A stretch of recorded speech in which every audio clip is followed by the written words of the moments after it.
Bismillahirrahmanirrahim. Assalamualaikum warahmatullahi wabarakatuh. Innal hamdalillah nasta'inuhu wa nastaghfiruh wa na'udzu billahi min shururi anfusina wa min sayyiati a'malina. May yahdihillahu fala mudhillalah wa may yudlil fala hadiyalah. La haula wa la quwwata illa billah. Amma ba'd. Ayyuhal hadirun rahimani wa rahimakumullah. Kembali kita berjumpa dalam kajian ilmu di Ramadan hari yang ke-16. Pertama dan yang utama, marilah kita bersyukur kehadirat Allah Subhanahu wa taala atas segala rahmat, nikmat dan karunia yang Allah masih berikan kepada kita semua, terlebih nikmatul iman wa nikmatul Islam. Shalawat serta salam semoga Allah senantiasa mencurahkan kepada qudwah dan uswah kita, Nabiuna Muhammad Rasulullah sallallahu alaihi wasallam, beserta para keluarga, para sahabat, dan tentunya kita selaku umatnya yang senantiasa istiqomah untuk menegakkan sunnah-sunnah beliau. Ayyuhal hadirun rahimani wa rahimakumullah. Di kesempatan hari ini insyaallah kita akan membahas terkait tentang sebab-sebab diterimanya doa oleh Allah Subhanahu wa taala. Para hadirin, doa merupakan salah satu senjata dari umat muslim dan muslimat. Bahkan Allah Subhanahu wa taala memerintahkan kepada kita untuk senantiasa berdoa kepadanya. Ketika kita berdoa dengan penuh keikhlasan dan penuh kekhusyuan, maka Allah akan mengabulkan doa-doa kita. Janganlah kita terlepas dari berdoa kepada Allah Subhanahu wa taala, terlebih di saat-saat kita sedang membutuhkan pertolongan. Kita lupakan Allah, bahkan kita dekat kepada hal-hal yang dilarang Allah seperti dukun ataupun orang-orang yang kita anggap pintar. Naudzubillah. Marilah kita dekatkan diri kepada Allah melalui doa-doa yang kita panjatkan. Tentunya setiap kita berdoa, kita mesti dengan tata cara dan aturan yang tepat. Dan kita pun mesti mengetahui bagaimana dan apa doa itu bisa diterima oleh Allah Subhanahu wa taala. Sebab-sebab doa bisa diterima oleh Allah Subhanahu wa taala, yang pertama adalah doa orang yang sedang safar, orang yang sedang bepergian jauh. Hal ini sesuai dengan hadis Nabi kita Muhammad Rasulullah sallallahu alaihi wasallam yang diriwayatkan oleh Abu Daud, Ibnu Majah, At-Tirmidzi dan Abu Hurairah dari jalur sahabat Abu Hurairah radhiyallahu an. Rasulullah sallallahu alaihi wasallam bersabda, ada 3 jenis doa yang pasti dikabulkan, yakni doa orang yang dizalimi, kemudian doa orang yang sedang melakukan perjalanan jauh, dan doa orang tua untuk anaknya. Tentunya bepergian atau safar di sini adalah bepergian untuk tujuan yang maslahat, untuk tujuan yang diridhoi oleh Allah Subhanahu wa taala.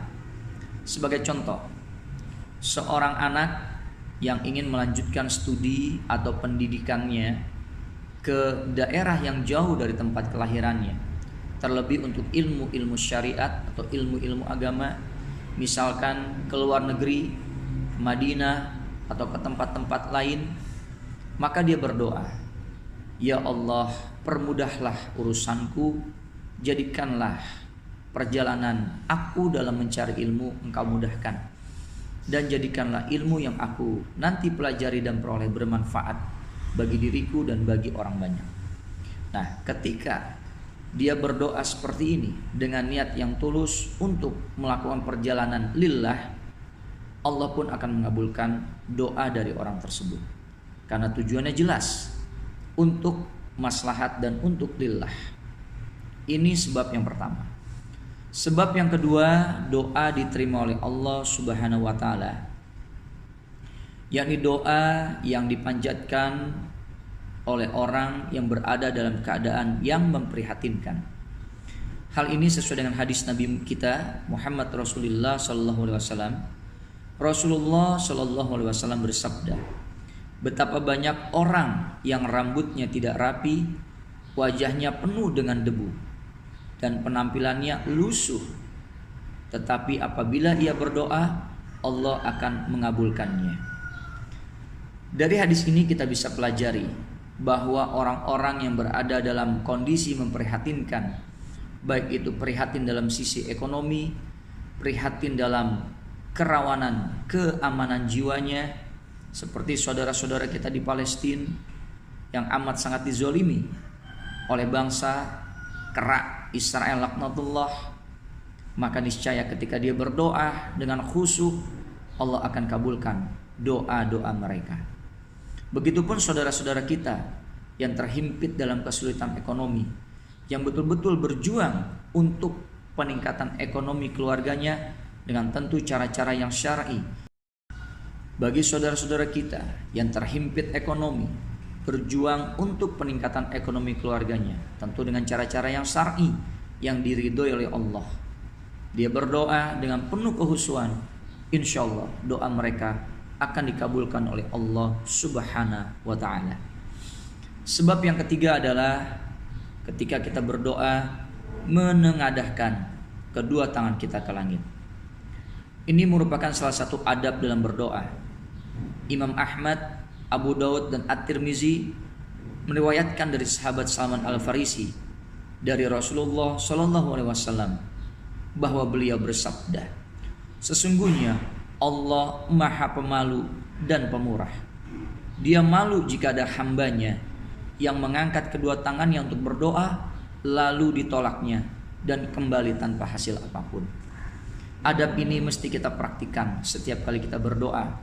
Allah adalah zat yang maha agung, Allah adalah zat yang maha tinggi, yang kedudukannya berada di tempat yang amat sangat tinggi.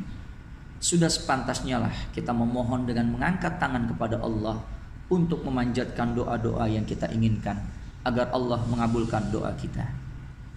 Yang keempat adalah doa yang dilakukan dengan penuh pengharapan. Hal ini juga sesuai dengan sabda dari Nabi kita yang diriwayatkan oleh Ibunda Aisyah radhiyallahu anha. Dan yang keempat adalah doa dengan permohonan yang amat sangat penuh pengharapan kepada Allah. Hal ini sesuai dengan hadis yang diriwayatkan oleh Ibunda Aisyah radhiyallahu anha. Rasulullah Shallallahu Alaihi Wasallam bersabda, apabila seorang hamba mengatakan ya Rob sebanyak 4 kali, maka Allah akan menjawab, iya wahai hambaku, mintalah niscaya aku akan memberi. Subhanallah, Allah amat sangat pemurah ketika hambanya sangat berharap keinginan dan hajatnya dikabulkan oleh Allah melalui doa-doa yang penuh dengan pengharapan. Oleh karena itu, marilah kita panjatkan sebanyak-banyaknya doa kepada Allah Subhanahu wa ta'ala. Dengan tentunya kita mengetahui bagaimana sebab-sebab doa kita bisa dikabulkan oleh Allah. Yang pertama adalah doa ketika orang melakukan shofar yang tentunya tujuannya lillah. Yang kedua, doa pada orang-orang dalam kondisi yang memprihatinkan. Yang ketiga, berdoa kepada Allah dengan menengadahkan tangan ke langit atau ke atas. Inilah salah satu adab yang terbaik. Yang keempat adalah doa yang penuh pengharapan kepada Allah. Mudah-mudahan di sela-sela dan di setiap hari-hari kita, terlebih di bulan suci Ramadan, kita perbanyak doa kepada Allah, terutama doa agar ibadah saum dan ibadah kita di bulan Ramadan dikabulkan dan diterima oleh Allah Subhanahu wa taala.